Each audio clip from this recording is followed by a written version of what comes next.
trabalhadores da Petrobras. Depoimento de Vicente Elmo Alexandre Brasil. Entrevistado por Marina e Eliana. Rio, 17 de março de 2003. Realização Museu da Pessoa. Entrevista número HV015. Boa tarde. Boa tarde. Para começar a nossa entrevista, por favor, diga seu nome completo, local e data do nascimento. Bom, meu nome é grande, Vicente Elmo Alexandre Brasil. Local e data Nasci em Fortaleza, estado do Ceará, 4 de novembro de 1933. Então, estou entre 69 e 70 anos de idade. Agora, e o nome dos seus avós, o senhor lembra? Dos meus avós, o meu avô materno era Pedro Alexandre de Souza e a avó materna Maria de Souza, Maria Alexandre de Souza. E os outros avós?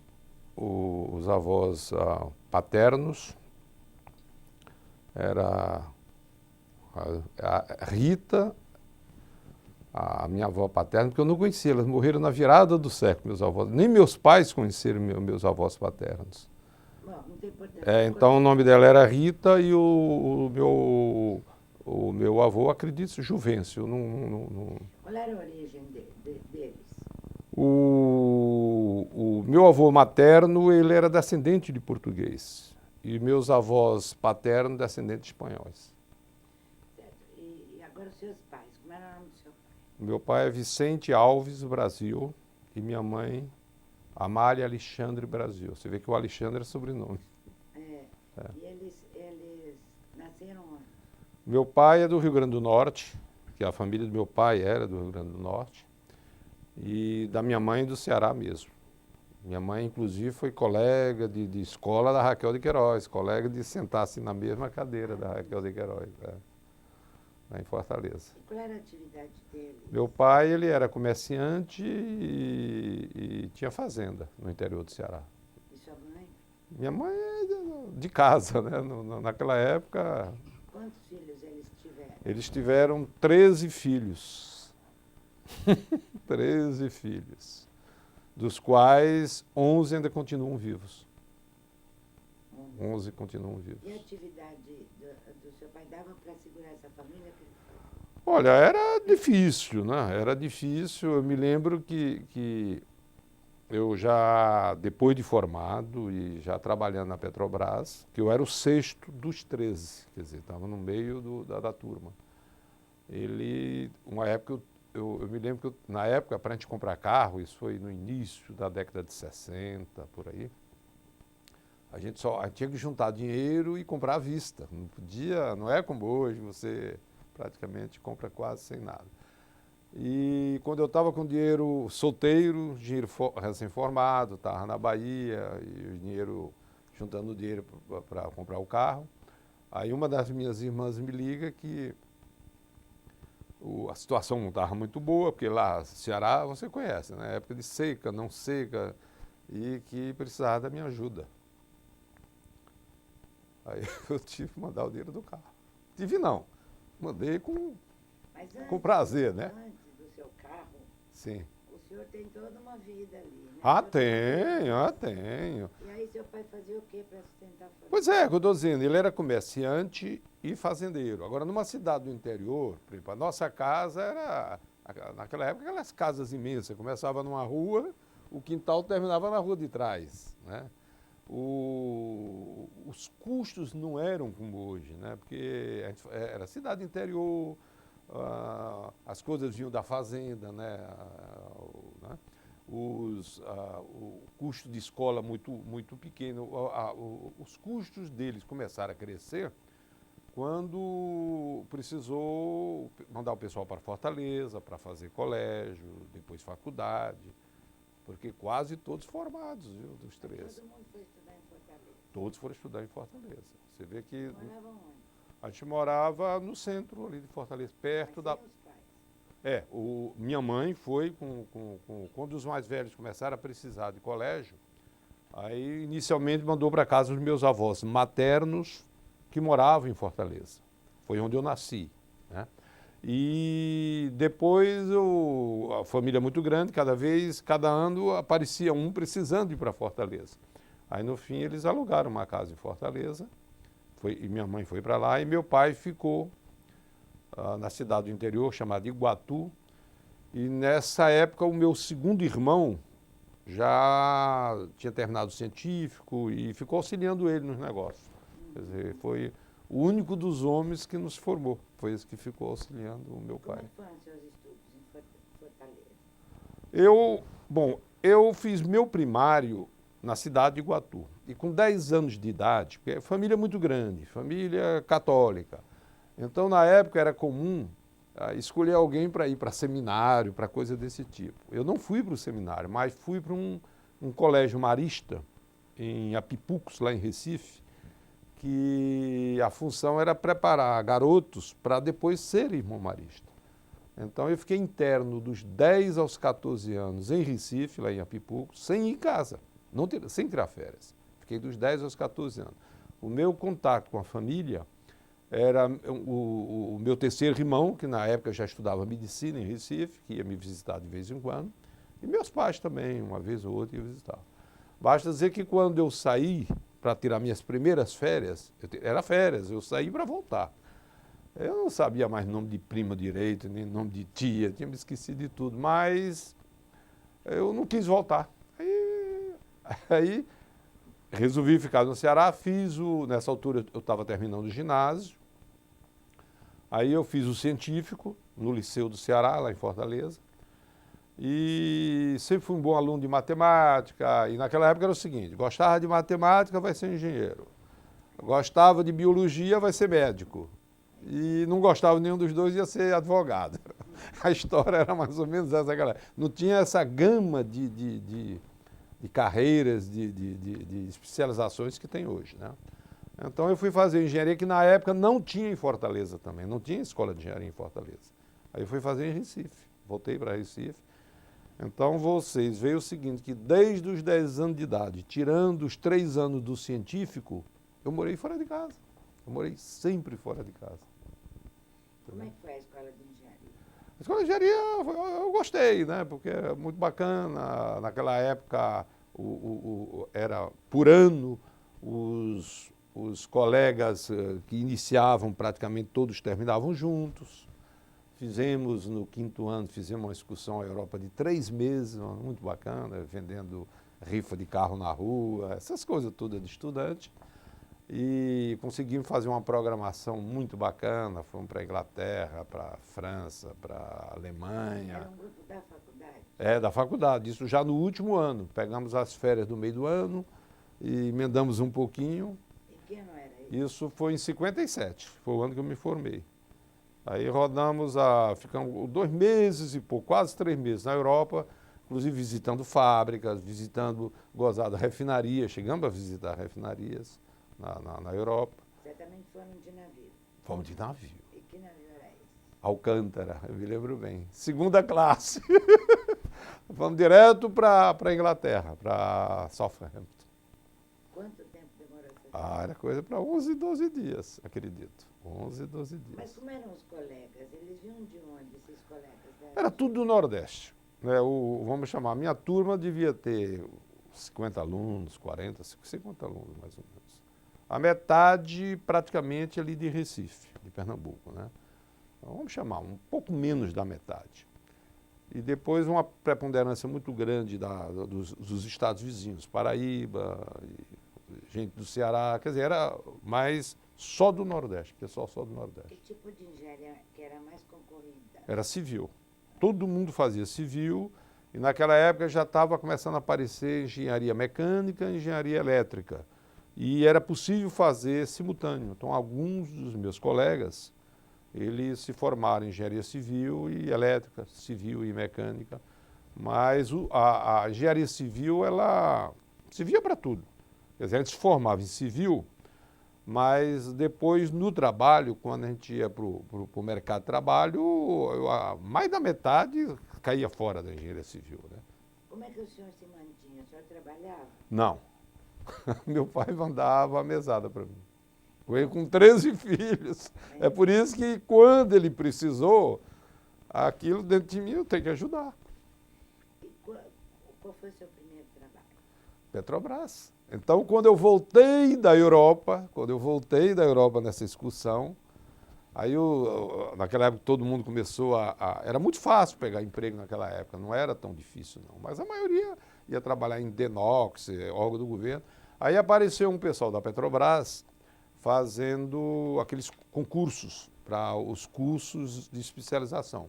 E como na época tinha poucas escolas de engenharia química, eles aceitavam engenheiro civil tanto para refino de petróleo quanto para perfuração, aceitavam para qualquer coisa. A gente do concurso colocava as opções lá. Então eu fiz o concurso, passei e vim para o Rio de Janeiro fazer o curso de refinação, em 1958. Era como estagiário? Como estagiário. Então, Remunerado. já remunerado, mas só estudando. Só E estudando. como é que foi esse curso? Ah, beleza, né? A maior dificuldade para mim é que eu não dominava o inglês direito e os professores eram todos americanos. Era difícil. Então era uma matéria que eu já não tinha estudado na escola, que era engenharia química, né? Os meus colegas todos optaram, quer dizer, todos os meus colegas de Recife que fizeram concurso para Petrobras optaram por fazer perfuração em produção, que era na Bahia o curso. Aí vamos chamar, eram cadeiras, eram assuntos mais afins com o que a gente estudava na engenharia civil, que era a hidrodinâmica, hidráulica, termodinâmica, quer dizer, era um negócio mais... Já a engenharia química não, era engenharia química. Então, eu tive essa dificuldade primeiro, de estudar uma matéria que eu ainda não dominava, e dados por professores americanos, e os testes vinham em inglês, era difícil. Os testes em inglês? Vinha tudo redigido em inglês. A gente fazia em português, mas vinha em inglês. Qual era a percentagem de professores americanos? Ah, eu acho que titulares, olha, menos um ou dois eram todos americanos. Eram praticamente todos americanos. Bom, terminado esse curso, como é que aconteceu? Aí terminado o curso, antes de terminar o curso, a gente foi na Bahia visitar. Na época só tinha a refinaria de Mataripe e a refinaria de Cubatão. Eram as duas únicas existentes na Petrobras. Aí nós fomos à Bahia, ficamos uma temporada na Bahia, acho mais de um mês, lá na refinaria de Mataripe. Depois nós fizemos uma excursão até a refinaria de Cubatão, passando por Tremembé, que na época tinha pesquisas sobre industrialização do xisto, lá em Tremembé. Isso mais tarde foi cancelado e foi transferido para o Paraná, lá para Irati. Então, aí quando terminou o curso, aí vinha aquelas necessidades, né? Os diversos órgãos, mais ou menos, diziam o que aqui precisava e entrava também muito o que o aluno queria. E o pessoal do Nordeste, em geral, ia para a Bahia, na área de refinação. Então, eu fui para a Bahia, para a refinaria de Mataripe. E como é que foi essa experiência? Lá na Bahia? Essa experiência foi grande, né? Primeiro, quando eu cheguei lá, aí a refinaria era muito isolada de qualquer comunidade, porque Mataripe fica a uns 45 minutos de Salvador de carro. A estrada não era totalmente pavimentada na época. E quando é época de chuva, o terreno lá, ele vira barro, esse barro escorregadio. E era difícil, então a gente vivia muito isolado. Eu dizia, o que é que eu vim fazer aqui, né? Mas paciência, eu gostava eu gosto de praia, gosto né, daquele clima do Nordeste. E a refinaria, então, tinha uma vila junto da refinaria, que o pessoal morava todo na vila. Morava todo na vila. E eu, como era solteiro, tinha um hotel, fui morar no hotel. Morar no hotel. Então, era fácil, a gente descia, subia, ia almoçar em casa, essas facilidades, né?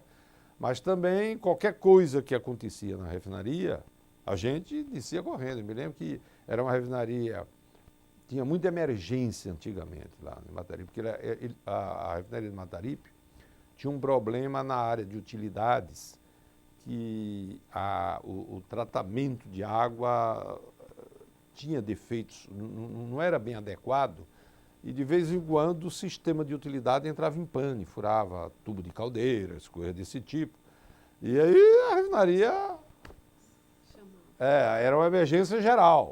Aí descia todo mundo de madrugada, às vezes o cara descia do jeito que estava mesmo. E dava para consertar o que estava aqui? Aí dava, aí começava tudo de novo. Então não tinha aquelas facilidades que hoje a gente tem nessas refinarias aqui do Sul, né? E hoje, mesmo lá, hoje já é uma refinaria moderna, com todas as facilidades. Mas era uma refinaria. Então, mas tinha coisas muito boas, o pessoal era muito unido, porque a gente tinha muito tempo disponível, né? Porque a gente acabava o trabalho e 5 minutos estava em casa, 5, 10 minutos estava em casa.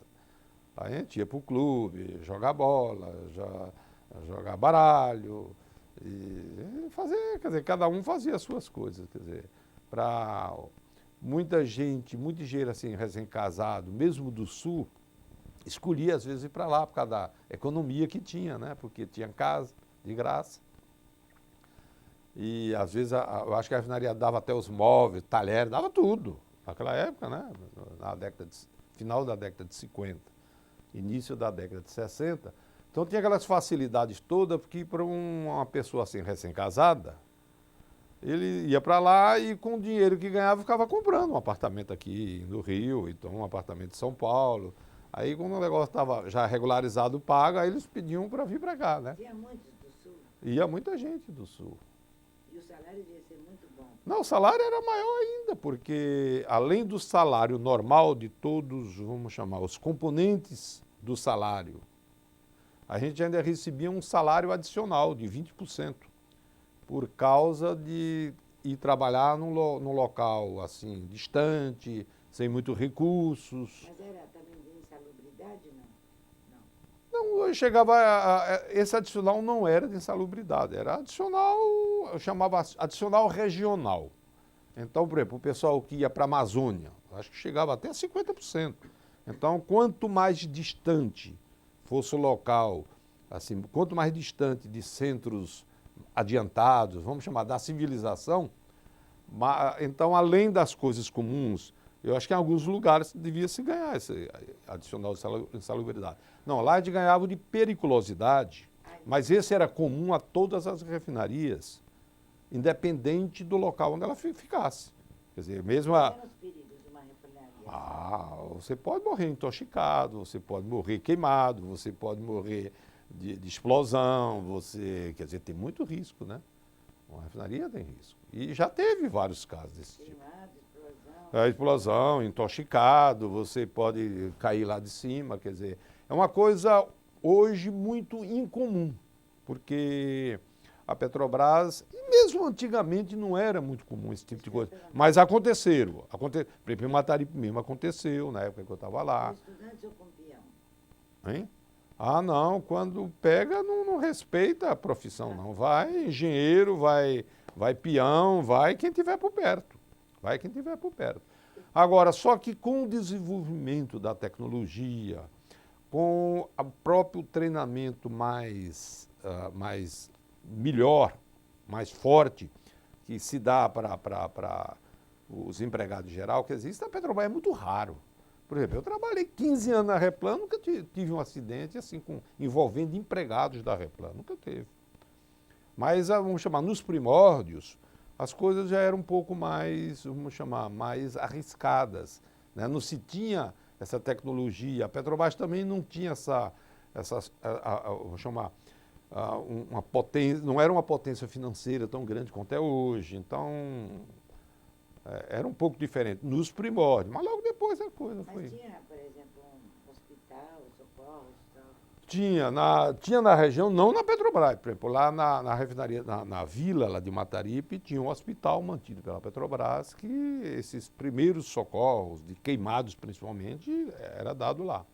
Aí uma coisa mais complicada, depois levava para a Bahia, para Salvador. E o transporte era sempre feito por terra?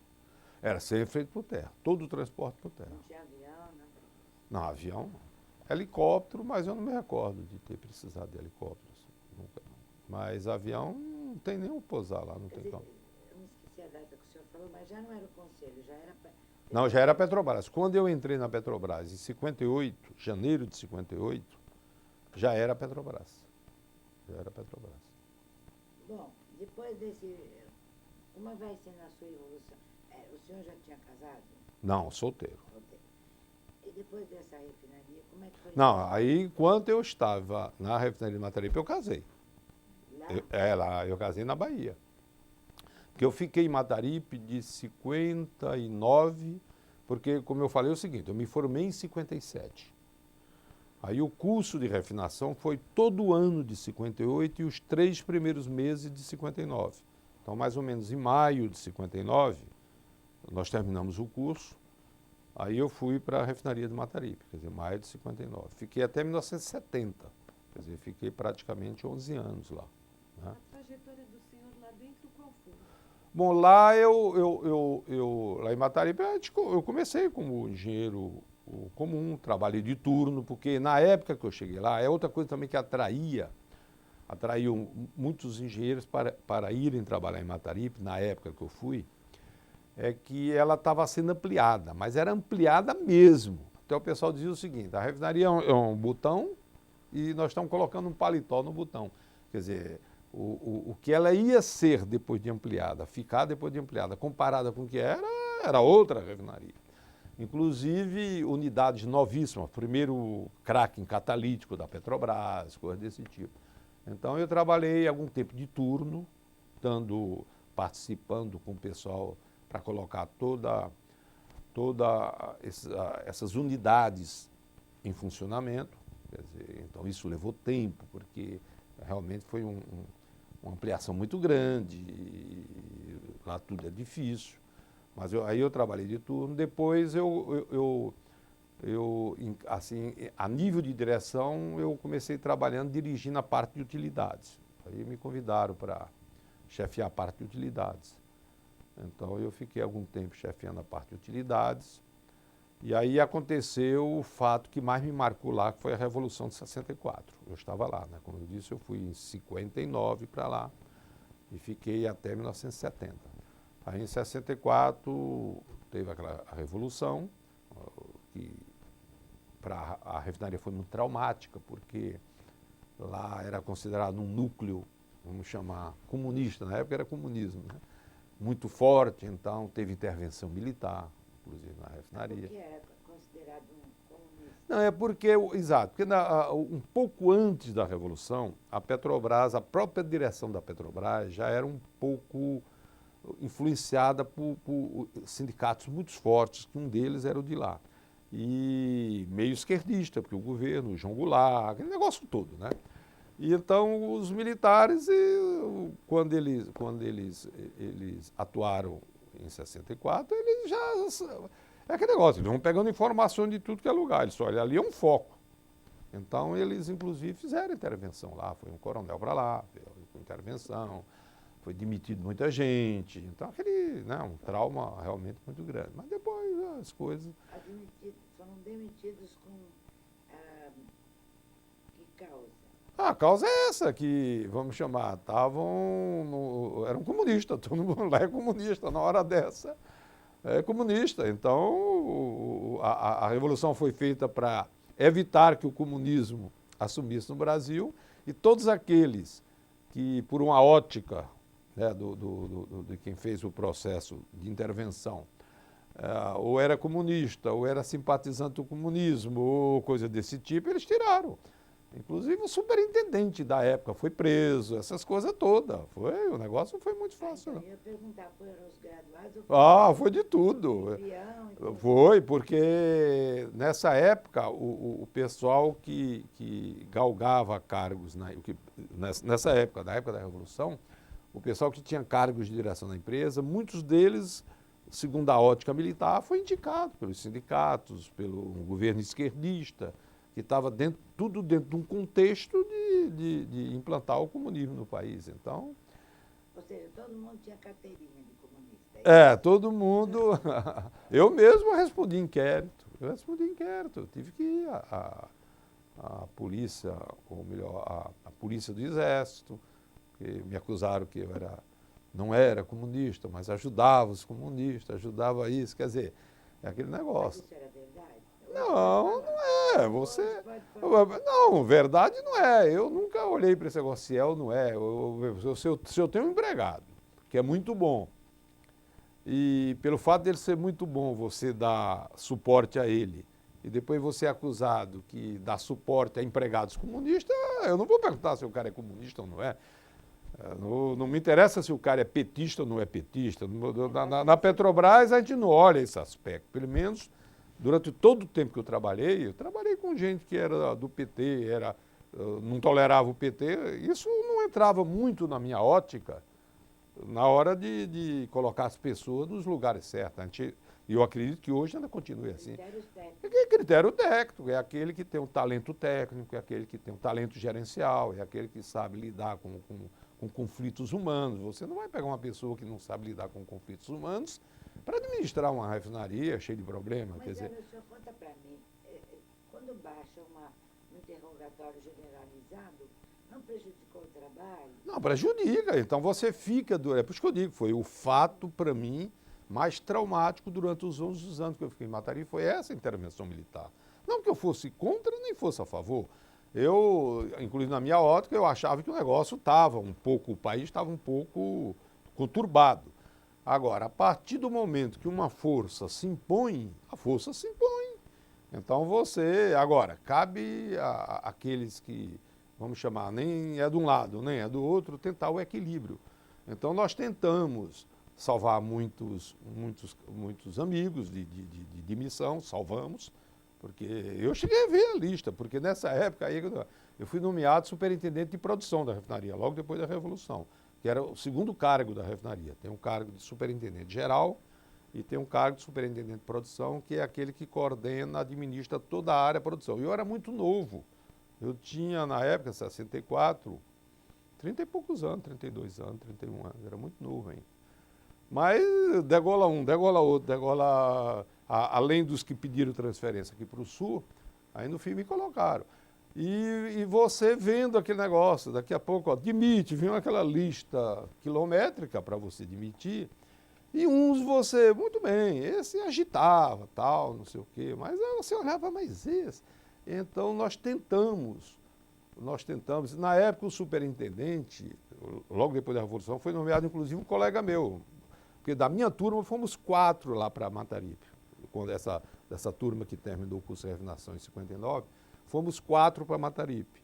E um dos 4 é o João Batista Skinner, que ele foi nomeado superintendente e eu fui nomeado superintendente de produção. Então nós tínhamos estudado juntos, apesar de ele era uns 5, 6 anos mais velho que eu, mas é um cara até bom, porque era mais maduro, eu ainda era muito, vamos chamar, juvenil, né? Ele não, mais amadurecido, ele disse, não é assim e tal.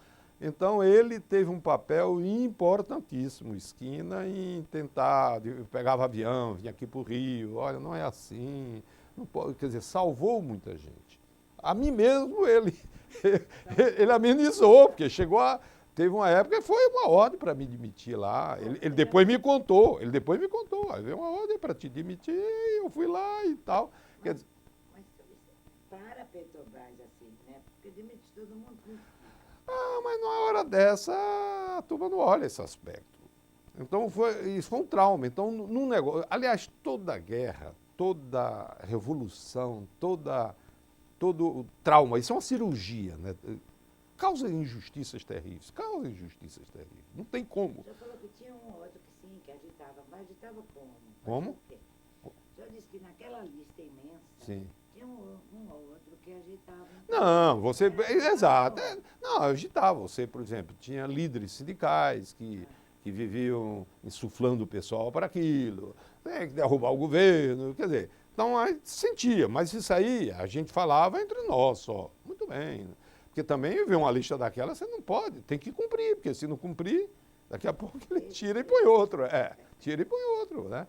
Mas eu acho que a administração da época, no caso o Skinner, ele foi muito, foi uma dádiva estar ele naquele momento, porque depois ele passou por um general, aí apareceu um general A Revolução foi o quê?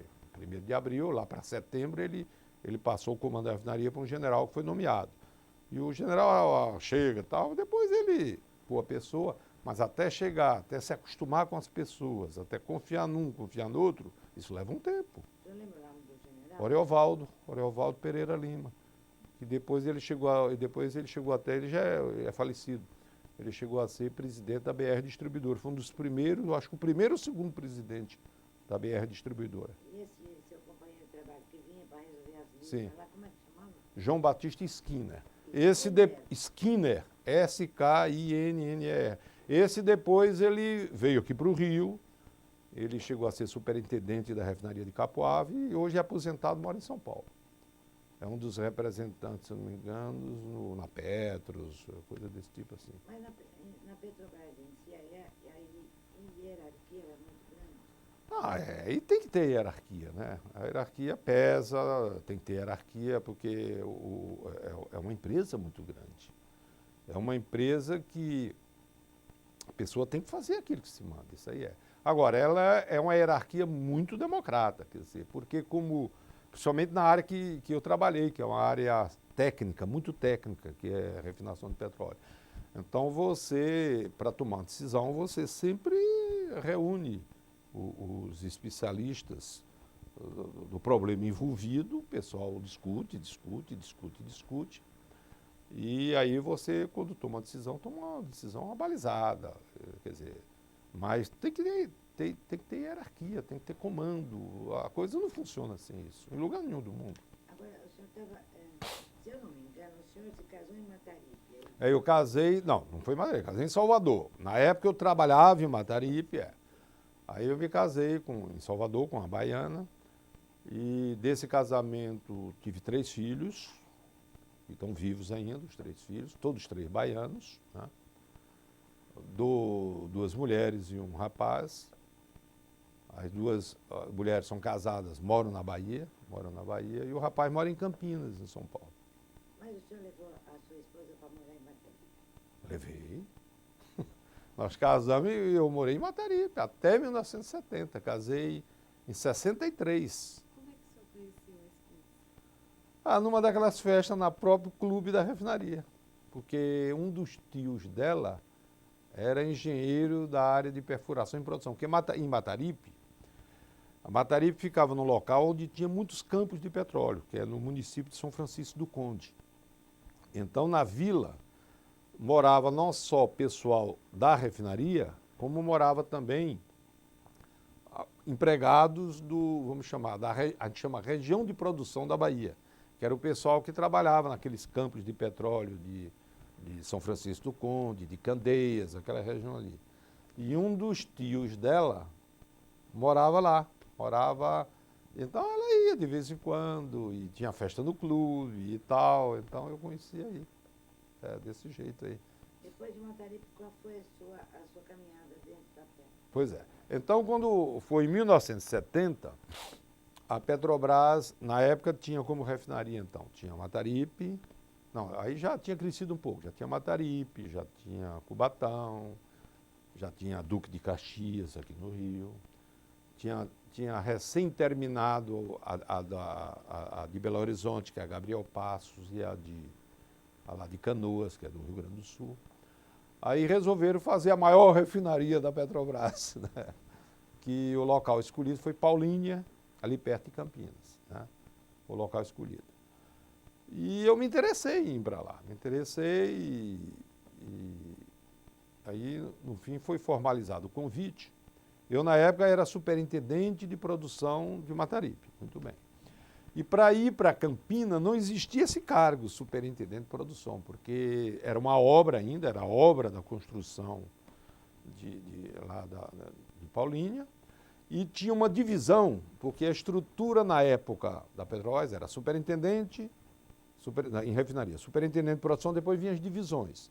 Então tinha a divisão de pré-operação, que seria a pessoa responsável por treinar todos os empregados, ver material e testar os equipamentos para quando a refinaria ficasse pronta, colocar aquilo em funcionamento. Então eu fui chefiar essa divisão. Então, na prática, eu saí de um cargo mais alto para um cargo menor. E ainda perdi aqueles 20%, porque eu ganhava os 20%, que eu falei no início, de adicional regional lá em Salvador, ou em Mataripe, e indo para Campinas, eu não tinha isso. Não, periculosidade permaneceu. Agora, bom, e por que você foi? É o destino, sei lá, eu me interessei, era uma coisa nova, era uma região desenvolvida. Antes eu tinha ido a Campinas, adorei a cidade, aquela região. Era um equipamento moderno, era a primeira vez que a Petrobras estava fazendo uma refinaria com instrumentação toda eletrônica, o tamanho da refinaria era imensa. Então a gente se interessa também por esses desafios. Então eu fui, em 1970, eu fui morar em Campinas, no caso, fui morar em Campinas, e então a minha função era essa, era sair, era preparar aquilo que estava sendo construído para você colocar em funcionamento, tá certo? Então você tem que formar os quadros, aquela estrutura.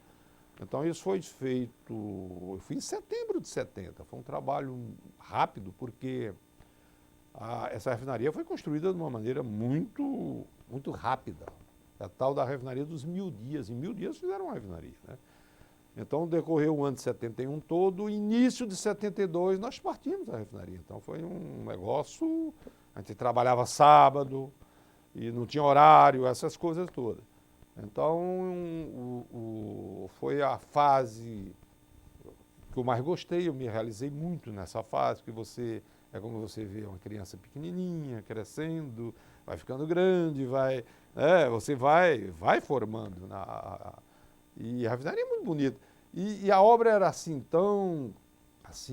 coisa assim, o ritmo acelerado, que às vezes eu vinha muito para o Rio, né, para tratar de assuntos. Então às vezes vinha, ficava uma semana fora, quando voltava mas isso aqui não tinha quando eu saí. Era um negócio. Mas mesmo sendo no local mais desenvolvido do país, na época, não tinha telefone na refinaria, era por rádio, você queria falar, era por rádio, era aquele poeiral danado, né? Você, para ir para Campinas, tinha a estrada horrorosa, tinha que passar por dentro de Paulínia, né, com bucho, pista dupla, tal, aquele negócio. Um clima, eu adorava, eu gosto de clima frio, então um clima um pouco mais frio, uma cidade moderníssima, muito rica, que Campinas é uma cidade muito rica. E com isso aí também o que se faz de amizades novas, de gente que você conhece, é muito bacana. Então e você fez sempre amizade dentro da Petrobras ou fez fora? Não, fui fora também, porque quando eu fui morar em Campinas, eu aluguei uma casa num bairro muito bom lá, o bairro do Cambuí. E na época era só casas desse bairro praticamente, hoje é só prédio, né? E a babá que a gente tinha levado da Bahia, gostava muito de sair, etc. E eu tinha 3 filhos pequenos. E ela gostava de tarde, pegar os 3, sair assim um pouquinho. E ficou conhecendo uma família perto da nossa casa, que tinha também 3 filhos, mais ou menos na idade dos nossos. Então, a amizade começou, babá com babá, os meninos com os meninos, depois o quê? Mãe com mãe, né? E coincidência, o marido, o pai das crianças, cearense e médico. Cearense e médico. Então, com isso, cearense ficou fácil, né? E médico, para mim, aí eu fiquei conhecendo muitos médicos em Campinas. Então, fiz uma amizade fora da Petrobras, porque isso aí é uma coisa que eu sempre desenvolvia. E eu digo, olha, a parte social eu quero fora da Petrobras, eu não quero, porque senão você sai e fica só aquele conversa de coisinha de refinaria. Eu me reunia, de vez em quando saía com a turma da Petrobras, era aniversário na casa de um, mas minha ligação social mesmo, até clube, essas coisas, eu fiz toda em torno dos amigos desses médicos cearenses. E aí eu entrei para sócio de um clube que poucos da Petrobras entraram, que era a Hípica de Campinas, a maioria entrou no Círculo Militar. E aí a gente saía, eu e os amigos. Então nós fizemos uma amizade um pouco fora da... Porque em Mataripe me marcou muito isso. Você trabalhava na refinaria, junto da refinaria uma vila, que os problemas da refinaria iam para a vila, os problemas da vila iam para a refinaria, um pouquinho de fofoquinha, isso é normal, hierarquia. Eu digo, isso eu não quero mais, isso eu não quero mais. Então, mas sempre mais fazendo amizade, as amizades com o pessoal, né, porque o pessoal foi para lá praticamente todo de fora, então o pessoal precisava se unir também, né? Precisava se unir. Então, foi um trabalho maravilhoso, realmente foi um trabalho que eu mais... E era bacana, porque o presidente da Petrobras na época, você não imagina, era o Geisel. E o Geisel, ele ia, a menina dos olhos dele era aquela construção daquela refinaria, né? E ele sentava na mesa, eu ainda novinho também, era relativamente novo, e eu falava, e ele me chamava, quer dizer, e ele com aquela autoridade imperial dele, né, que ele era uma pessoa, eu nunca vi ninguém nem colocar a mão no ombro dele, não colocava, ele mantinha distância, distante, imperial, mas ele virava para mim, Brasil, e você, o que é que tem que dizer e tal, eu gostava, né, dessas coisas, muito bacana. E aí quando foi no início de 72, acho que foi em maio maio foi a inauguração, mas em fevereiro nós colocamos, janeiro, fevereiro, nós colocamos a refinaria para operar. Foi onde se deu um dos fatos que eu sempre lembro quando eu conto essas histórias da Petrobras. Quando foi em maio de 72, então foi marcada a inauguração da refinaria. Refinaria é um negócio. Presidente da República, Médici. Né? Naquela época, Médici, Durão. Presidente da Petrobras, Geisel. Então, o sistema de segurança para a visita foi algo monstruoso, né? Não podia passar avião, não é um negócio, por causa do Médici, né? O Médici foi a inauguração da refinaria. E na noite anterior, a refinaria já estava funcionando, porque o normal da Petrobras é inaugurar as suas obras já funcionando. Ela não inaugura para depois ver o que dá, não. A gente termina a obra, isso é normal na Petrobras. Sempre foi assim, acredito que continue assim, que continua assim. Então, o pessoal termina a obra, o pessoal dessa pré-operação que eu falo faz a limpeza dos equipamentos, o condicionamento e tal, e o põe para operar, já está operando, tudo direitinho, não tem mais problema nenhum, aí você inaugura. Isso é que é Então nós partimos no início do ano, de 72, e marcamos a inauguração para maio, 12 de maio. E então é aquele negócio, né? A refinaria operando, tal, negócio tudo bacana. E na noite anterior, dia 11 de maio, eu me lembro que tinha um jantar em Campinas, o melhor restaurante de Campinas, o pessoal já tinha ido para lá, né? O EC, um bocado de gente, né? Que já tinha ido, se antecipado, porque no dia seguinte vinha o presidente da República. Aí marcaram um jantar no restaurante. E eu estava me aprontando para ir para o jantar. Aí o telefone toca. Eu disse, Brasil, o que foi? A refinaria parou de estalo. Emergência. Nossa, de noite, dia 11. A inauguração, dia 12 já irreversível, o esquema montado, que era um esquema... Basta dizer que na Anhanguera não podia passar carro, não podia passar avião, um negócio, né? Época do Médici, né? Aí eu disse, tá bom, eu vou para aí. Aí liguei para 1, 2, 3, vamos para a refinaria. E o pessoal me esperando no restaurante. Aí começaram a ver que... Aí não chegava, ligaram, aí anotaram. Nossa, cheguei lá, sabe o que é você chegar assim num negócio imenso? De noite, aquele silêncio, tudo parado, meio escuro. Pessoal desanimado, aí como é que vai ser? Inaugurar com esse negócio assim? Nossa Senhora, terrível, né? E a gente vai para lá, e vem para cá, e anda e tal. E o motivo que tinha parado era o seguinte, uma refinaria era o seguinte, ela tem aqueles tanques de petróleo imensos, aí você tem as bombas que pegam do tanque de petróleo e manda para a unidade, que lá, então isso é um sistema contínuo, a bomba está mandando o tempo todo petróleo, e lá dentro você está separando aquilo que no futuro vai ser gasolina, vai ser isso, vai ser diesel. Então é um processo contínuo. E essas bombas, lá na Replan, na época da inauguração, eram todas movidas a motor elétrico. E uma por uma o motor elétrico foi pifando. Pifou uma, pifou outra, pifou tudo assim em seguida. Aí não tinha como você tirar o petróleo para mandar para a unidade, né? Então, e aí, e agora? Aí nós descobrimos, eu chamei... outra coisa, tinha um cara que era minha segunda pessoa, era o chefe da operação, um engenheiro muito bom. Ele foi um dos projetistas da refinaria, então ele conhecia os detalhes, principalmente projetista dessa área de escoamento, o que tira daqui e leva para lá. Ele foi um dos que participou do projeto e se encantou com o projeto, foi para lá e era o responsável pela parte operacional. Era o Siegfried. Eu virei para ele: ô Siegfried, tu não pode fazer nada, não tem...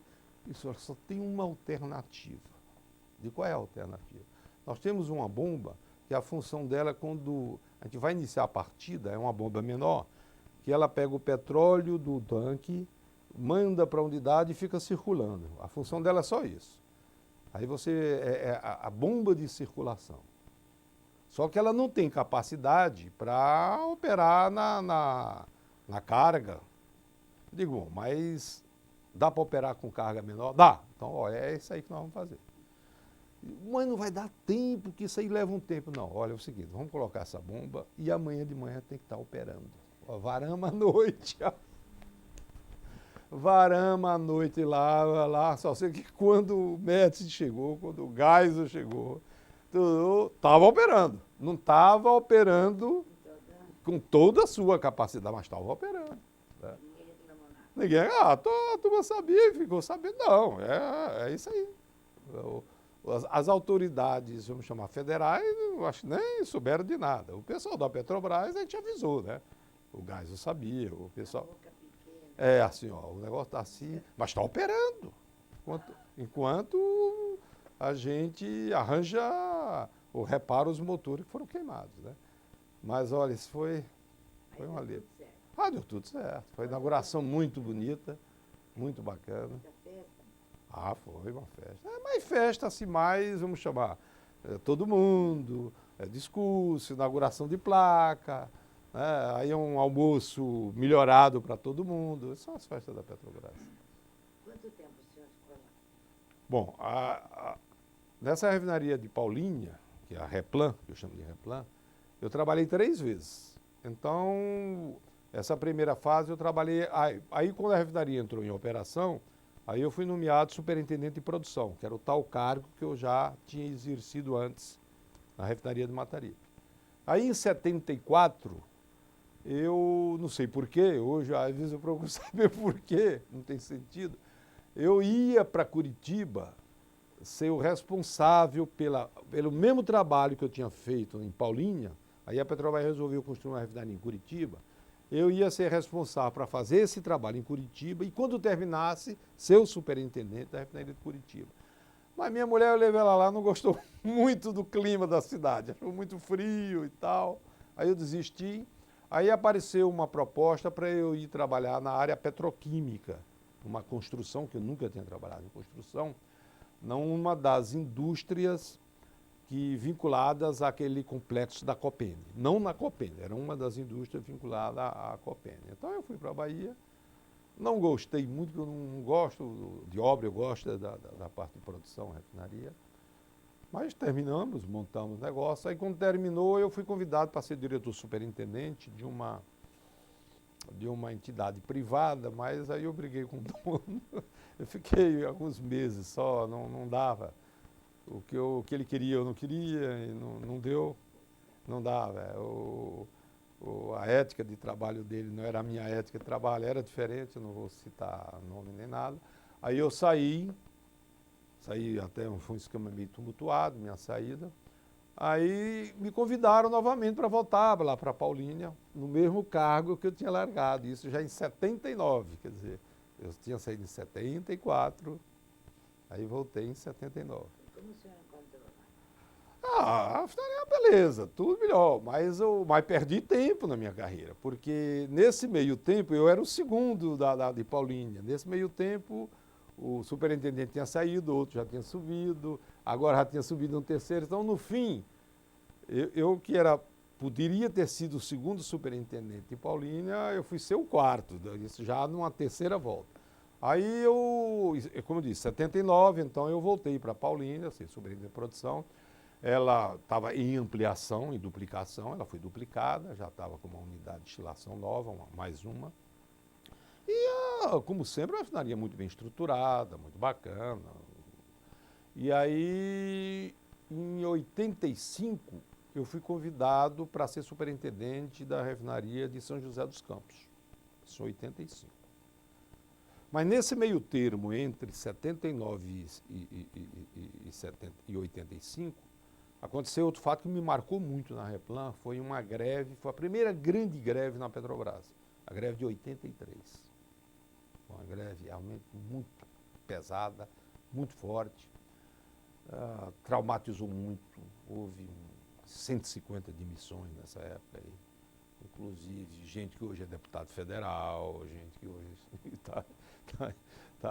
porque foi a época forte que o sindicalismo começou a se formar, a CUT, e eu acho que já era o começo do PT também, eu não me recordo quando o PT foi fundado, foi no final da década de 80.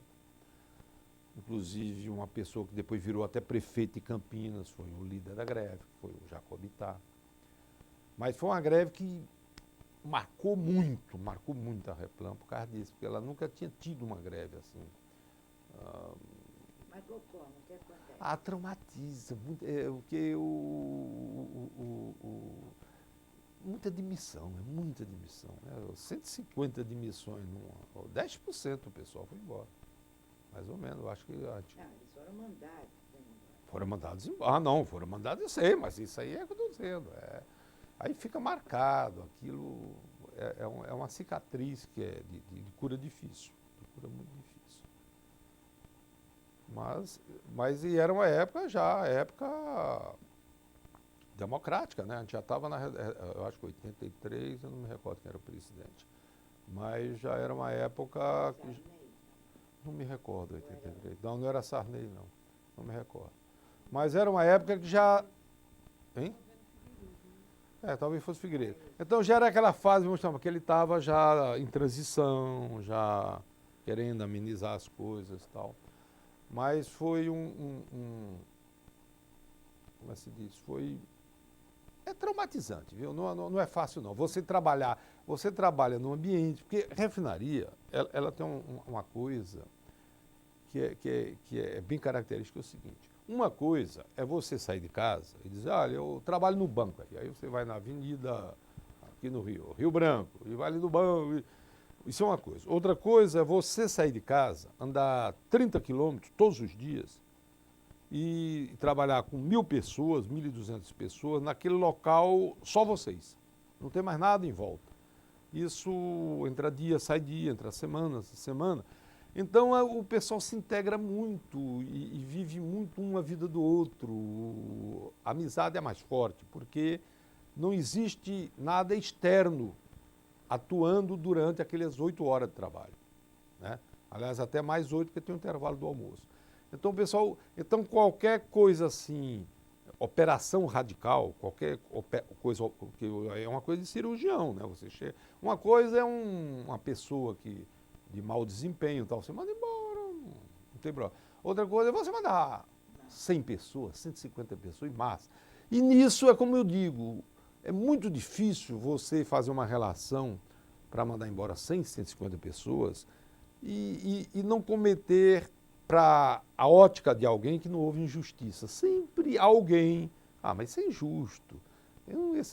Esse cara que é vagabundo não foi, entendeu? É muito difícil, é muito complicado. E outra coisa, você tem que trabalhar sob pressão, sob tensão, porque...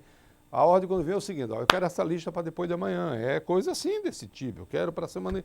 Quer dizer, você não tem muito tempo. E aquilo, eu me lembro que você dá ordem para baixo, quer dizer, é complicado. O próprio pessoal que vai escolher ali não é normal, não é normal. E isso perdura, porque... Aquele pessoal, outra coisa, o pessoal que trabalha de turno, que são os operadores, eles levam uma vida um pouco uma vida quase entre eles. Porque, olha, enquanto chega de noite, todo mundo vai para o teatro, ou vai tomar uma cervejinha no bar e tal, eles estão trabalhando às vezes. Chega no domingo, o pessoal vai para a praia, o cara está trabalhando. Quer dizer, o horário de trabalho deles é um horário anormal, né? É porque uma hora ele está trabalhando de 8 a 16, o dia depois ele está trabalhando de 16 a 24, o dia depois está de meia-noite às 8 da manhã, e então eles tendem a conviver com o pessoal do próprio grupo deles, que estão naquele horário também. Então eles marcam pescaria, marcam isso, marcam aquilo outro, porque não adianta marcar com outras pessoas, porque o cara, bom, mas o que eu vou fazer segunda-feira de dia? Não dá, tá certo? E aí quando algum desse grupo é eliminado dessa maneira assim, não muito normal, isso também traumatiza, porque as mulheres começam a se dar, aí o cara começa a passar aperto financeiro, aquele que foi demitido, e é complicado, é muito complicado. Então isso marcou muito a refinaria nessa, vamos chamar dessa minha segunda passagem, que foi de 79 a 85, essa greve de 83, né? E quando é assim, não dá para contornar assim, as reivindicações do sindicato para que não chegue a esse ponto? É muito difícil porque na época o sindicato, isso é a minha ótica, né? Eu não posso falar pelo sindicato porque eu não estava lá, mas a minha ótica é que eles tinham projetos políticos, né? Projetos políticos de implantar, eu acho, na época o muro de Berlim não tinha caído ainda, implantar o socialismo e essas coisas desse tipo. Então eles mesmos endurecem nas negociações em termos de não abrir mão de nada, porque aquilo são objetivos que são fixados para o crescimento do movimento. Eu não condeno eles, não, porque é muito difícil, você tem que estar lá dentro para saber o que está se passando. O que eu estou... Agora, já do lado de cá, você também não pode estar dando tudo, porque do lado de cá não pode, porque eu me lembro que a Petrobras, durante uma certa época, ela era até criticada de ser uma empresa que dava tudo. Era 12º, 13º, falavam até em 14º.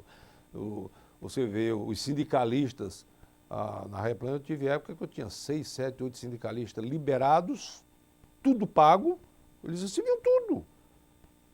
Até hora extras que o grupo recebia, eles recebiam também, mesmo sem trabalhar. Quer dizer, muitas facilidades e bota mais isso, e bota mais daquilo. Quer dizer, e cada ano a pauta de reivindicação era pedindo coisas absurdas. Eu sempre disse, vocês vão perder isso aí. E perderam. Depois o mundo dá volta. Chega um determinado ponto, isso é um exagero.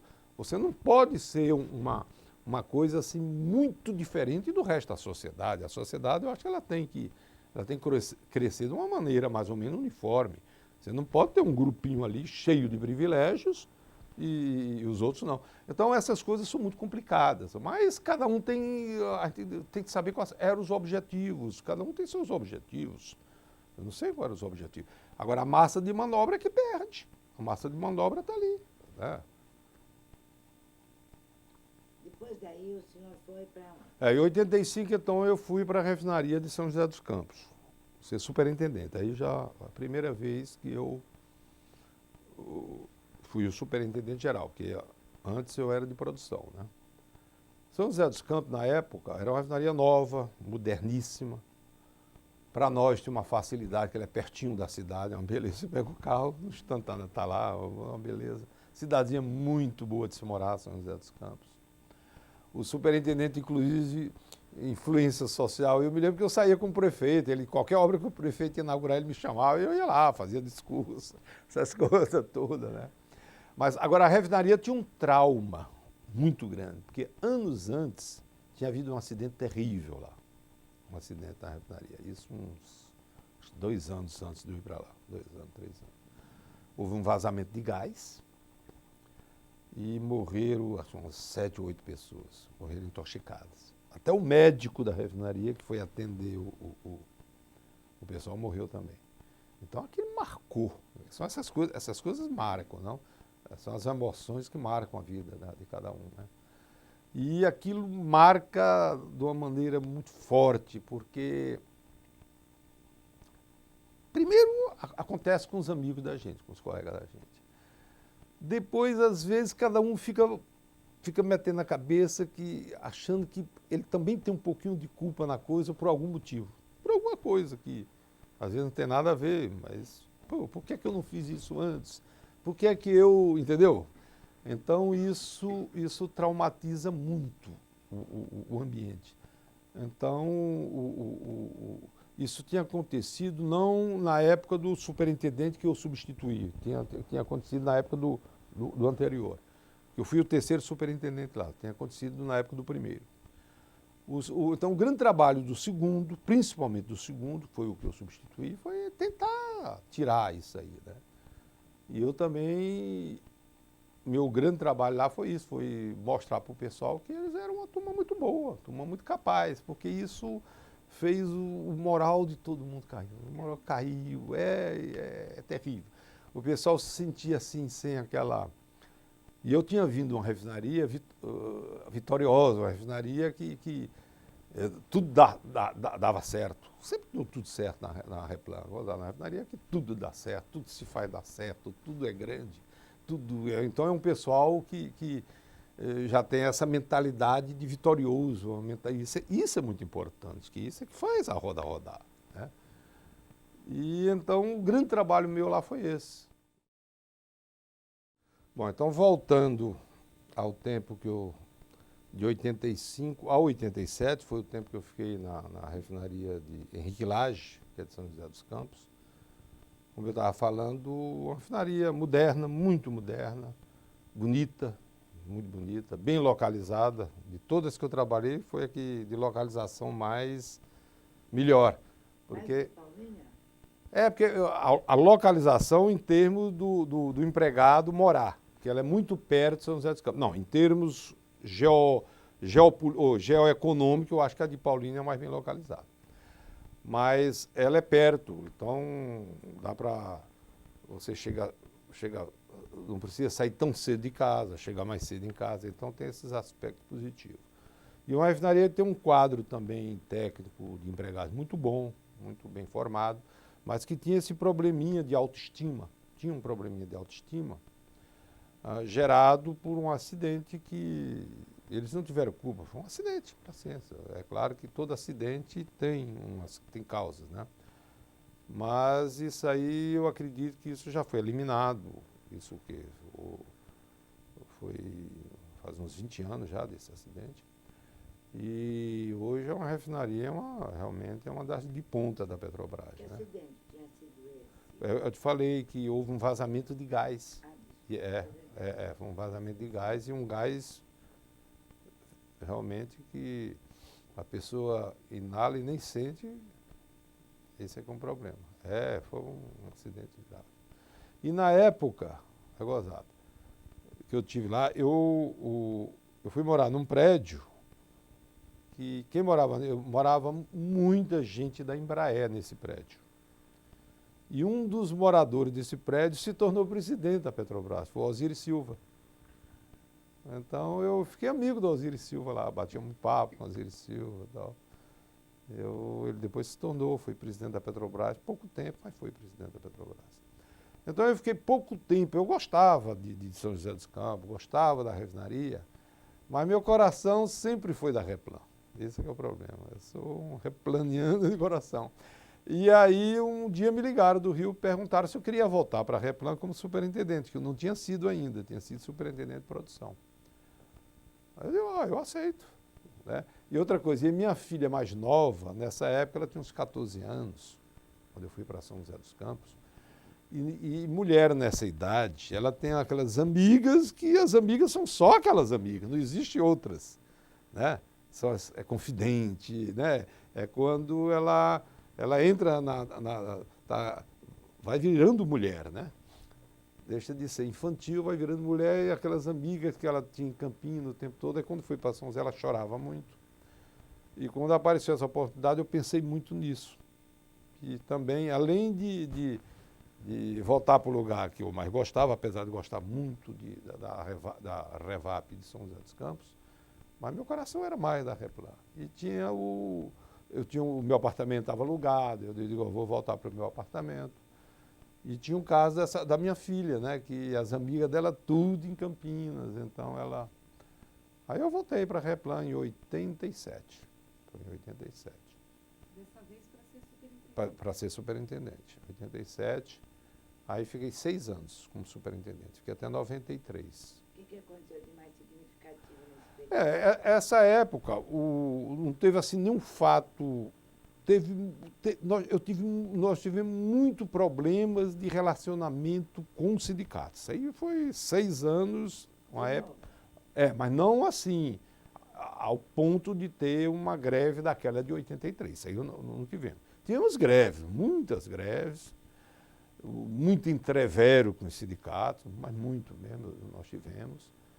E coisa desse tipo, de eles chegaram a cercar a refinaria e a refinaria parar, e eu dizia, eu vou colocar para funcionar. Cheguei a colocar gente, levei de helicóptero para a refinaria, os caras ficaram loucos da vida comigo.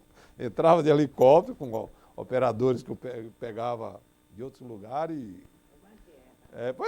Então era entrevero, muitos entrevero, mas sempre com respeito, né? Sempre com respeito. E eu sempre achava que, como eu disse, eles tinham os seus objetivos, eu tinha que cumprir a determinação da empresa, porque eu era o representante da empresa, e tentar minimizar ao máximo para a população a falta de combustível, que era uma refinaria imensa. Então, a parte de entrega de produtos, isso aí nós nunca deixamos de fazer lá na refinaria, nunca deixamos de fazer. Agora, tem uma unidade de processo complicada, né? Aqueles operadores ficavam 8 horas, daqui a pouco ficavam mais 8, iam cansando, como não tinha reposição, então às vezes não tinha outra alternativa, tinha que parar, porque é segurança, né? Outras vezes a gente arranjava gente de fora, segurava uma coisinha aqui, outra ali. Mas a parte de escoamento de produto, então sempre que a gente sabia que estava pintando uma possível greve, quando chegava o mês de setembro, que é o mês de negociação salarial, a gente já começava a encher os tanques ao máximo, né, de produtos, exatamente para dar a gente ganhar tempo em termos de, mesmo que a refinaria parasse, a gente distribuir com tranquilidade para não faltar produto para o país e ter tempo do pessoal chegar a um acordo, porque não era a gente que negociava, a refinaria não negociava. A negociação era sempre centralizada no Rio, porque envolvia reivindicações salariais, envolvia reivindicações de avanços sociais, né?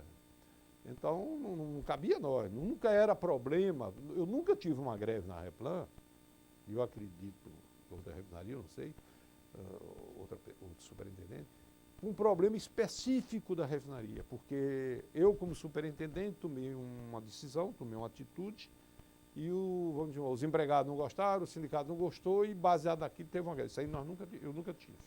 Então, sempre foram movimentos ditos reivindicatórios, movimentos mais amplos, quer dizer, que no fim a gente, às vezes até concordando com algumas coisas, mas e até usufruindo, que quando o sindicato pediam aumentos muito altos, ou pediam certas vantagens, a gente como empregado, ainda mais eu que era empregado concursado, empregado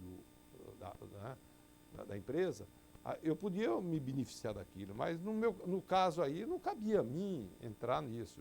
Eu era o representante da empresa ali. Como representante da empresa, eu tinha que adotar as medidas que a empresa tomava. Cabia a mim, se alguma decisão na alta direção fosse tomada, que eu achasse que ia criar problemas, cabia a mim falar, pegar o avião, vir aqui para o Rio, olha, assim não dá, vamos tentar alterar. Quer dizer, essa aqui era a margem de ação que eu tinha sobre esses pontos. Mas não deixar de cumprir uma decisão da empresa. E também a empresa, nesse ponto, respeitava muita gente no aspecto, olha, segura a refinaria até o ponto que vocês acham que dá para segurar. Eu nunca recebi uma ordem, segura a qualquer custo, pondo em risco o patrimônio da empresa e pondo em risco a vida dos empregados. Nós nunca dizemos. Agora, Entreveros, né? Entreveros. Era assim mesmo. Então, essa época, a refinaria ela foi mais, então tinha muito desses probleminhas de relacionamentos, vamos chamar mais institucionais, né? E a refinaria se ampliando. Foram construídas unidades novas, craqueamento catalítico novo, unidade de coque, a mudança de toda a instrumentação, que quando ela foi fundada em 70, que era a instrumentação de primeiro mundo, que era eletrônica, nessa altura já não era mais. Então, ela e como as outras, todos passaram para como é que se diz, para instrumentação por computador. Hoje tudo é por computador. Você chega numa sala de controle, você só vê computador. Você não vê mais aqueles painéis cheios de instrumentos como era antigamente. Hoje é tudo computador, então é um pessoal super especializado, precisa de menos gente, porque o computador ele é bem mais inteligente do que o instrumento convencional, né? Porque ele é programável, então você programa. No fim, ele não é inteligente, o inteligente é quem programa, mas ele tem programas que fazem ele, ó, se isso acontecer, faz aquilo, quer dizer, ele vai atuando dessa maneira, assim, racional e que evita, às vezes, erros, né? E então, a refinaria, nesse aspecto, foram construídos oleodutos, por exemplo, todo o escoamento, antigamente era tudo lá. Era caminhões, fila de caminhões, milhares de caminhões por dia. Passavam naquela refinaria, milhares. Coisa, eu acho que 5 mil, 100 mil, milhares de caminhões. Então, depois passamos para escoar a produção por trem. Então, Ribeirão Preto, Brasília, esse negócio, ia tudo por trem, muita coisa por trem. Hoje é oleoduto. Hoje a refinaria produz, estoca, gasolina, diesel, essas coisas todas, e vai tudo por tubulação debaixo da terra, vai por esse interior do país até a capital. E para chegar lá? Não tem problema, chega lá e vai para um tanque. O petróleo? Não, petróleo não. Produtos. O petróleo não. O petróleo ele chega de navio em São Sebastião, atraca, aí eles bombeiam do navio para os tanques, que é cheio de tanques lá em São Sebastião. Aí depois as bombas pegam dos tanques e mandam para as refinarias. Manda para São José dos Campos, manda para Paulínia. Eu sei, isso petróleo. Tudo por tubulação debaixo da terra. Isso, petróleo. Aí quando chega na refinaria, o que é que a gente faz? Aí é a mesma coisa, a bomba tira, aí a gente limpa, às vezes mistura petróleo, aí depende da programação de produção. Aí aquilo que está preparado, programado para ir para as unidades que a gente chama de processo, são as unidades transformadoras, o que é que elas vão fazer? Elas vão pegar petróleo, transformar em quê? Gasolina, esse gás liquefeito de petróleo, óleo diesel, óleo combustível, e vai por aí afora, tá certo? Vai tudo lá em Paulínia. Tudo em Paulínia. Aí quando aquilo é um processo contínuo, não é assim, vamos produzir gasolina, e vai gasolina. Vamos produzir diesel, não é assim. O processo é contínuo. Ao mesmo tempo você está produzindo tudo. Você está produzindo tudo ao mesmo tempo. Tá certo? Então aquilo é armazenado nos diversos tanques de produtos. Aí como é que você faz? Como é que você tira aquilo de lá? Aquilo, no fim, tem que ir para um posto de gasolina, você chega no carro e abastece. Como é que chega no posto de gasolina? Aí, por exemplo, para regiões mais perto, chega o caminhão, esses caminhões tanques. Não, isso aí não, aí já não é não. Aí nós mandamos para os tanques das distribuidoras, que ficam ali perto de Paulínia. Então a gente manda para a BR Distribuidora, manda para a Shell, manda para a ESSO. Gasolina, a gente pega do nosso tanque e manda para o tanque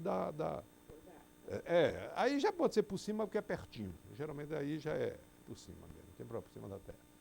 Aí depois chegam os caminhões e abastecem. Chega um caminhão daquele, aí a companhia distribuidora que põe no caminhão tanque, o caminhão tanque leva para o posto de gasolina que se chega no carro abastece. Esse é o esquema, vamos chamar, perto da refinaria. Quando é mais longe, o caminhão leva para mais longe, ou então vai de trem, ou então vai por oleoduto, que é o caso do Goiânia, essas regiões mais longe, Ribeirão Preto, a gente manda Manda para tubulação. Lá eles têm uns tanques, recebe, e aí repete a história. Não, espera, uma população que vai em Paulinha até Goiânia, outra que vai, né? Não, vai uma e vai passando nas diversas cidades. Lá você vai tirando. Essa população, como é que é o diâmetro desse? Ah, isso depende da quantidade de produto que você quer mandar. Se quer mandar pouco, o diâmetro é pequeno. Se quer mandar muito, ele é grande. Mas é uma coisa permanente, uma vez vai muito, outra vez vai pouco. É, mas eu sei, mas ele é dimensionado para você mandar uma certa quantidade por mês, que é o pessoal só olha. Aquele mercado ali é mais ou menos tanto assim. Então, tudo é dimensionado de acordo com isso. Para fazer. É para fazer. E para enterrar esses tubos, Não tem problema, isso é uma obra. Tem aquelas maquinazinhas lá que fura, o pessoal joga lá, solda, não tem problema não. Isso aí não tem. agora, aquela coisa, eu vou aproveitar para perguntar para você. Sim. Quando vem aquela tubulação que sobe a Serra do Mar, É a mesma coisa. É a mesma coisa. Pois é a mesma coisa. O pessoal está mandando para São Paulo. deve ser complicado, né, subir aquela. Não, tudo é calculado. Aquilo ali você precisa ter muito cuidado só na hora de encher no início. Depois que está tudo cheio, acabou. Aquilo aí é contínuo. Isso é igual ao nosso coração. Manda sangue para tudo que é lugar. É a mesma coisa. E depois dali vai para Paulinha, aquela da Serra do Mar. Não. Paulinha, eu te disse, Paulinha recebe petróleo de São Sebastião. São Sebastião. Também é chão, mas Sobe a Serra do Mar também. Sobe a serra e depois vai. Chão. É longe. bom, da sua estada lá em Paulinha, da você, o que há de mais relevante para ainda contar? Pois é, então, Mais interessante, alguma coisa. já caso assim, eu já não me recordo, assim, de fato. Que teve. Mas como eu te falei, eu não sou muito de gravar fatozinho, né? Então, teve, assim, como coisa diferente, teve uma reorganização administrativa muito grande que nós fizemos lá. Teve essa inauguração da Casa de Controle centralizada, porque antigamente era o seguinte, como a refinaria tem várias unidades industriais, cada uma opera e para sozinha, quer dizer, independente, é interligada, mas é considerada uma unidade autônoma ali. E cada uma tinha a sua casa de controle. E aí nós fizemos uma centralizada, um prédio para controlar todas, independente da distância que ela estivesse lá. Quer dizer, isso foi já um avanço tecnológico, que essa instrumentação já por computador moderna permite isso. E aí para tirar pessoal da área, porque o pessoal no começo fica muito na área para ver se não está vazando isso, então hoje é tudo colocado, essas filmadoras, tipo esses esquemas de segurança que você tem em casa, nos prédios. Então você põe naqueles pontos todos lá e a imagem vai tudo para a casa de controle centralizado. Então qualquer vazamento, qualquer coisa diferente, o pessoal já vê e já toma suas providências, né? Então é um esquema muito moderno, muito bacana. Mas só para brincar um pouquinho, Tá. não tem nada tão alegrinho assim, mas tem a sua filha ficou contente. Ah, bom, isso aí. Ela ficou contente. Mas você vê como é. A mais velha, como eu te falei, teve uma época que eu voltei para a Bahia. Não foi que eu estava a primeira vez em Paulinha. Aí eu voltei para a Bahia para trabalhar na área petroquímica e ela encontrou um rapaz, começou a namorar com um rapaz e tal. No fim, casou com um rapaz e hoje mora na Bahia, a mais velha. E essa que as amigas são todas de Campinas, também aí ficou em Campinas e resolveu, eu vou morar um tempo na Bahia. Resolveu ir na Bahia, casou também. E também está morando na Bahia. Então são as duas que me deram netos. Quer dizer, a mais velha já me deu 3 netos e a mais nova me deu uma neta há pouco tempo agora. Então você vê que o mundo a gente volta Volta para o lugar de origem. Agora, na minha vida particular é o seguinte, bom, eu estava, como eu te falei, eu fiquei na Replan como superintendente de 87, né? Foi 87 a 93. Em 93, aí me chamaram para vir para o Rio, para ser superintendente geral do Departamento Industrial. Não era muito chegado a vir morar no Rio. Mas só que tinha acontecido um fato na minha vida que dessa vez aí eu aceitei. Eu tinha me separado. Exatamente em 93, me separei, decidimos nos separar no início do ano, que foi oficializado em março. E nesse mês me convidaram para vir para o Rio, né? E eu sempre preferiria ficar na Replan mesmo. Eu prefiro ser superintendente da Replan do que vir aqui para o Rio. Eu sempre dizia para o pessoal o seguinte, e aí vim para o Rio, em 93, ser o superintendente geral do Departamento Industrial. O superintendente geral do DEPIM, que era a função era coordenar, administrar o conjunto de todas as refinarias. Aí eu fiquei o resto de 93, fiquei em 94 e em 95 aí eu me aposentei. Quer dizer, fiquei 2 anos e pouco aqui no Departamento Industrial. Então, quando foi em 95, eu já tinha bastante tempo, eu já estava com 37 anos de trabalho na Petrobras. E houve um movimento de incentivos, aqueles incentivos que a Petrobras dá para sair. Então, praticamente a minha geração saiu toda nessa época aí. Também era mudança de governo, foi quando o Fernando Henrique assumiu pela primeira vez. E então, eu resolvi sair. Isso em 95. Mas eu sempre dizia o seguinte, o tempo que eu fiquei aqui, quer dizer, em termos assim, de posição na empresa, é uma posição mais elevada, né? Porque acima de mim só a diretoria, né? Só o diretor. Mas eu sempre dizia o seguinte, eu me sentia muito mais poderoso, me sentia que tinha um poder quando era superintendente lá na Replan do que como superintendente do DEPI. E eu disse, lá eu sou o número 1, lá eu sou o número 1, lá o que eu falar é lei.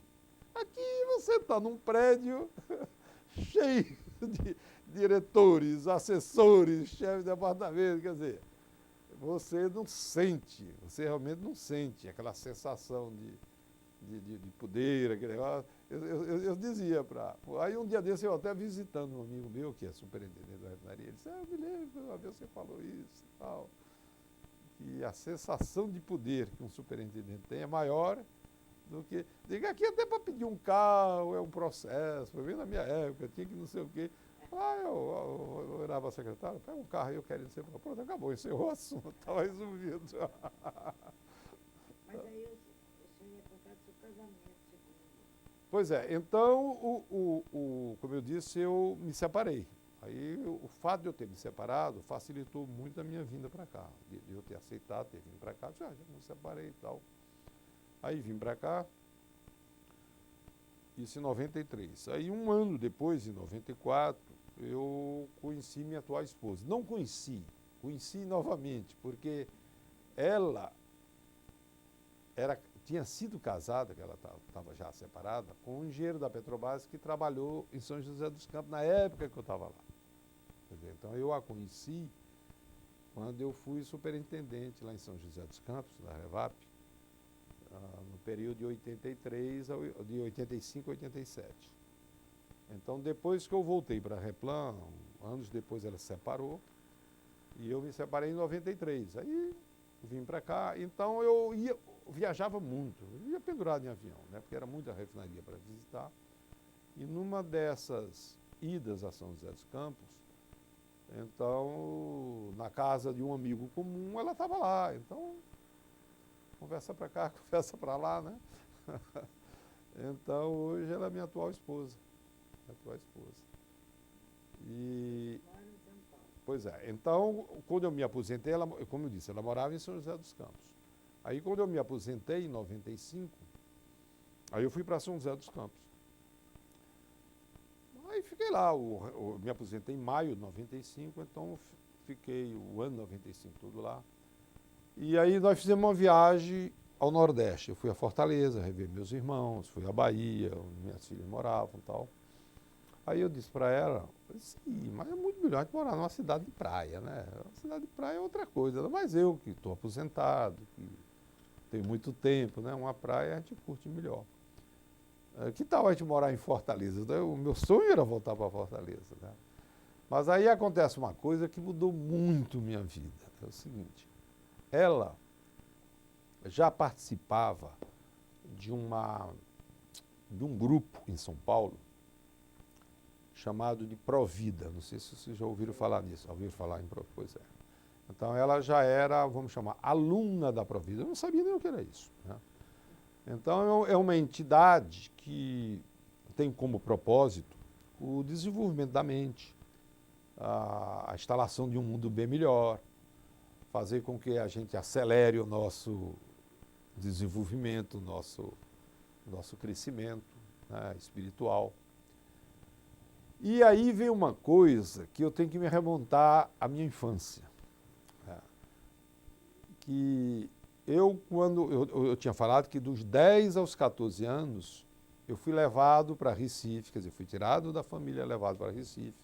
Fiquei 4 anos estudando num colégio marista, muita religião, missa todo dia, comunhão todo dia. Eu fiz as contas, eu digo, eu não preciso mais assistir missa nem comungar o resto da minha vida, né?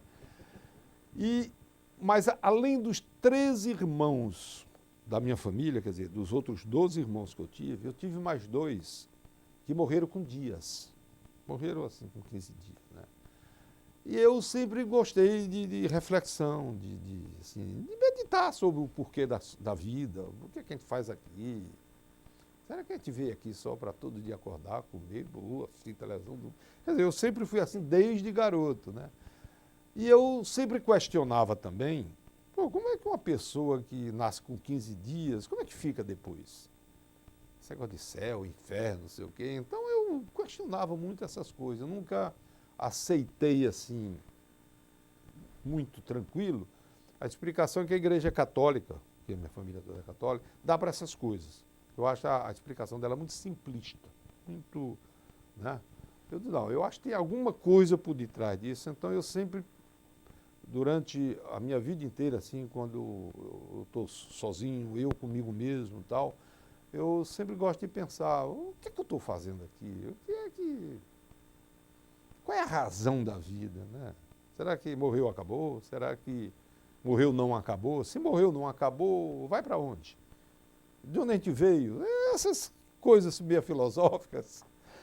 E eu digo, olha, algum dia eu vou querer entrar em alguma coisa dessa. Eu quase que uma vez eu entro na Rosa Cruz por causa disso. Mas meu trabalho na Petrobras não permitia muito, porque eu tinha que acordar cedo, ia para a refinaria, voltava tarde, viajava e tal. Aí quando eu me aposentei, eu digo, bom, agora eu vou procurar isso aí. E coincidiu que a minha atual esposa, ela, quando eu me aposentei, a gente já vivia há 1 ano, né?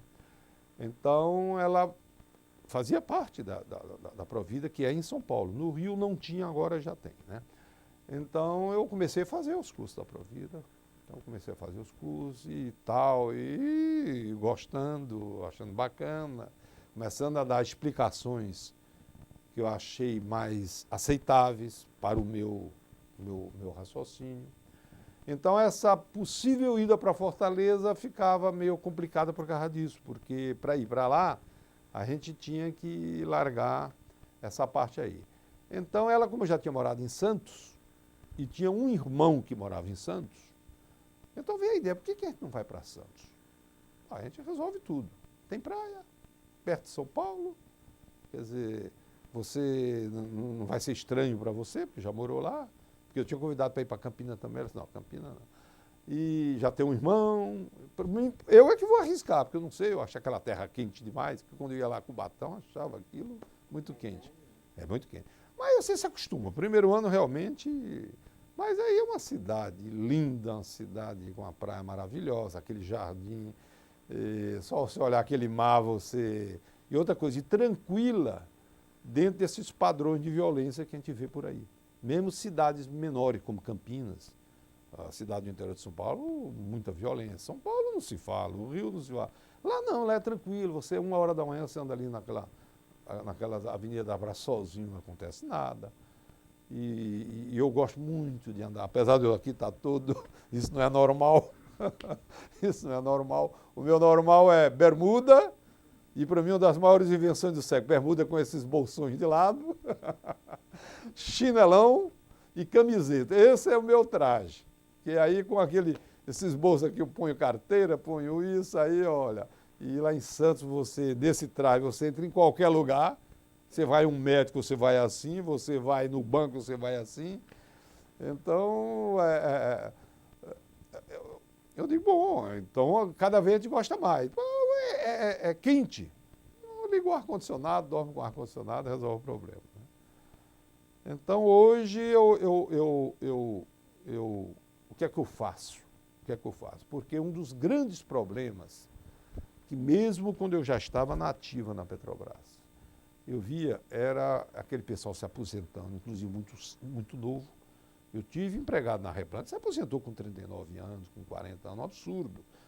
Aí o camarada, às vezes, pega aquele dinheiro que recebe como indenização e resolve ser empresário. Quebra a cabeça. Joga o dinheiro fora, fica sem dinheiro, fica sem ter o que fazer, e aí vem os problemas. É bebida, é briga com mulher, é separação, é o que tem de muito por aí, tá certo? Então, eu disse, olha, eu tenho que encher meu tempo. O problema, eu não quero mais trabalho. Eu saturei esse negócio de acordar às 6 horas. Adoro acordar tarde e dormir tarde. Hoje eu durmo 2 horas da manhã, acordo às 9, 9h30, por aí, né? Então, Santo para isso é muito bom. Você acorda, vai para a praia, vai andar na praia.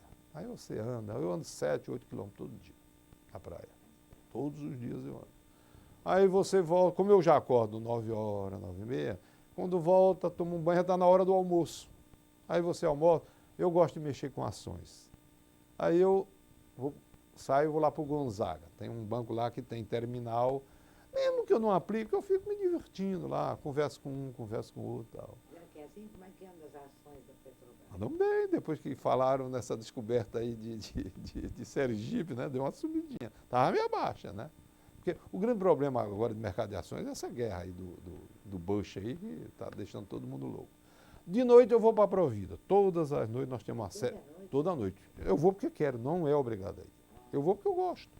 Então, nós temos uma sede em Santos, a gente recebe ligada em São Paulo por videoconferência, então é só ligar a videoconferência, você tem palestra, tem isso, tem aquilo, uma sede muito bacana, com ar-condicionado, uns amigos muito bacanas, e aí a gente faz, filosofa, assiste aula, faz exercício.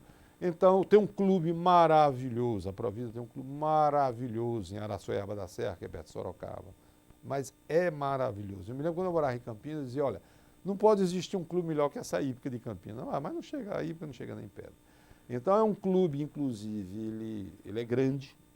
O pessoal tem casas dentro do clube. Eu tenho uma casa lá, eu passo férias lá, passo fim de semana lá. E tem guardas, é bem conservado, a manutenção é barata, e você tem aulas lá também, tem ginásio, eu jogo tênis, eu gosto de nadar, tem piscina, então, quer dizer, nesse aspecto de estar levando uma vida como se diz, pós-aposentado, eu estou levando uma vida boa, né? Então, eu sou uma pessoa que tem uma cabeça muito boa. Eu não tenho doença, eu não sei o que é dor de cabeça, eu não sei o que é comprimido, eu não sei o que é injeção, eu não sei o que é isso. Pois é. Então, você vai levando, né? E o que o senhor acha da Petrobras hoje? A Petrobras, eu acho que não é nem hoje, nem hoje. A Petrobras né? A Petrobras, para mim, foi uma das maiores coisas que se fizeram no Brasil. Eu não sou, assim, muito favorável a que tudo seja do governo. Eu acho que o governo não dá certo. Quer dizer, o governo tem hotel, o governo tem isso e aquilo. Agora, o governo tem que ter grandes empresas estratégicas. Eu acho que isso aí pode ficar na mão do governo, porque influencia muito Imagina a Petrobras se não fosse do governo, com esse dólar subindo do jeito que está subindo, com o petróleo que sobe e desce de uma maneira incontrolável, o dono ia querer o quê? Repassar para a população toda vez. Já com o governo, dá para você administrar essa coisa de uma maneira como se tivesse alguma coisa para pulsar. Muito bem, vamos, né, sobe. Tá. Outra coisa, é muito dinheiro. É muito dinheiro. É muito dinheiro. Uma refinaria como Paulínia, eu me lembro na época, era coisa de mais de 20. Quanto era? Não, eu me lembro que a Replan, uma vez eu fiz um levantamento, se ela fosse uma empresa privada, na época que eu estava lá, eu acho que era a segunda ou terceira empresa do país. Era a segunda ou terceira. Era 3 bilhões de dólares que ela faturava por ano, um negócio desse tipo assim. É muito dinheiro. Quer dizer, muito poder econômico para num país nosso assim. Então, ela ser do governo, eu acho que foi uma decisão certa. Ela continuar no governo é uma decisão certa. Eu acho que não deve sair nunca do governo.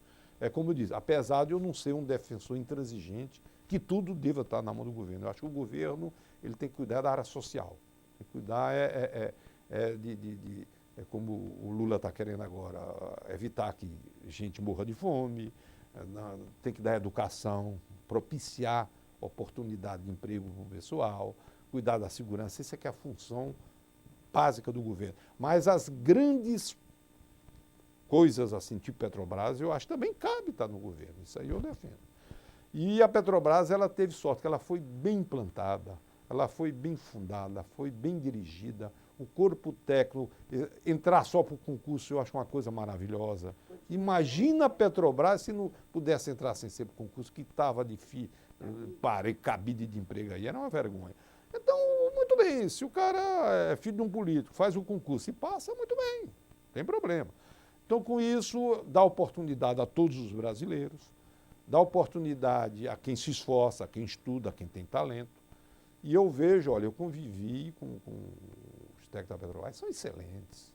Independente da cor política. Olha, o que tinha de petista que trabalhava comigo no departamento industrial, não está escrito. E daí? Excelentes pessoas, excelentes técnicos, excelentes brasileiros. Eu acho que não interessa se o cara é do PT, do PSDB. Isso, para mim, isso não é o importante.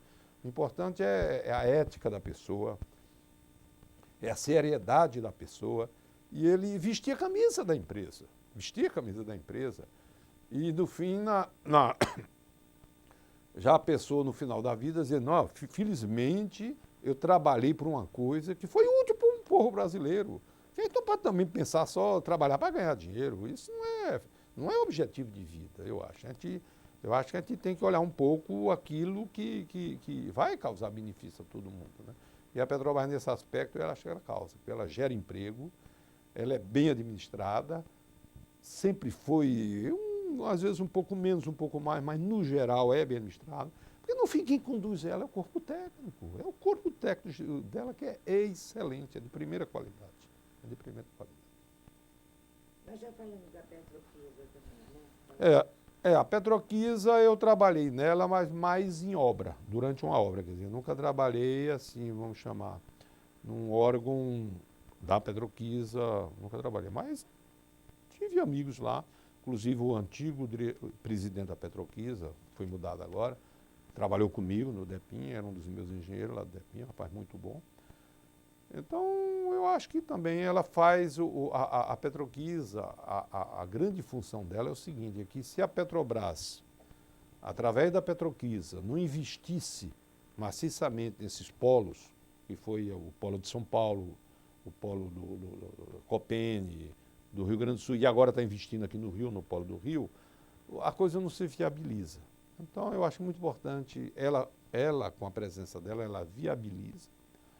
E é uma tecnologia moderna que a gente não pode estar ausente, tem que estar presente. E com o tempo, se for, vai passando para os particulares. Isso aí não tem problema, ficar na mão de particular. Agora, nós estamos encaminhando para o final da entrevista. Sim. Tem alguma coisa que eu não tenho tempo que o senhor gostaria de falar? É difícil, né? Acho que perguntou tudo, né? Tudo, não faltou nada. Eu falei da minha infância, né? Falei da minha infância na cidade interior. Eu cheguei a dizer que foi uma infância maravilhosa, diferente da infância de hoje. Eu cheguei a dizer isso, não sei. Porque imagina você morar. Eu nasci em 33, olha bem, hein? 33, você estava ainda se programando para vir para a Terra, né, nessa época. Numa cidade do interior do Ceará, que não tinha água encanada, não tinha calçamento, luz era só, acendia às 6 e cortava meio-dia. O jornal vinha de Fortaleza de trem no dia seguinte, quer dizer, o pessoal recebia o jornal E para meninada, eu digo os meus 10 primeiros anos, na rua, jogando bola, subindo em árvore. E então as portas das casas eram abertas porque não violência, que violência? Não existia isso. A gente até conhecia o nome dos ladrões, quem era assim, fora do contexto era o ladrão, ladrãozinho dele. A gente sabia o nome dos caras, né? O negócio era assim, era de, às vezes, alguém cruzar com meu pai e dizer, olha, eu vi seu filho lá no céu, quer dizer, era assim. Então, foi uma infância, como se diz, sem pressão, sem tensão. Eu vejo já meus netos hoje, tudo dentro de apartamento, sai, mas tem que sair assim, não pode sair sol, tem que, quer dizer, então é uma turma que está sendo criada de uma maneira diferente. Eu acho que a maneira como eu fui criado, apesar de um local que não tinha quase nada, né? Imagina, há 70 anos atrás, 60 e tantos anos atrás, o interior do Ceará como é que era. Mas maravilhosa para a gente, para a cabeça da criança, a cabeça que se forma assim, de sentir-se bem. Então hoje eu recordo com muita alegria, com muito prazer. Então talvez essa maneira de eu ser solto venha disso também, né? Venha disso também, quer dizer, os meus primeiros anos foram soltos. Depois tive 4 anos, já um pouco mais, muito controle, mas me deu uma base de estudo maravilhosa, porque sabe lá, estudar 4 anos interno marista, né? Eu sabia a missa em latim de cor, só para você ter ideia de tanta missa que eu assisti, na época era em latim, mas sabia de cor ela em latim, certo? Aprendi um pouco de francês, que os maristas são franceses, obrigava a gente a estudar muito francês. E a gente aprende também, fica sempre dentro da gente, apesar de a gente não concordar, como eu falei, com certas explicações dessas grandes questões da vida, mas pelo menos fica dentro da gente aquela formação cristã que é muito importante, né?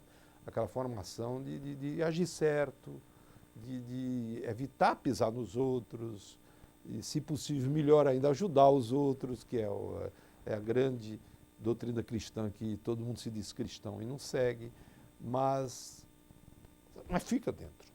E um belo dia aquilo acorda, aquilo acorda. Agora,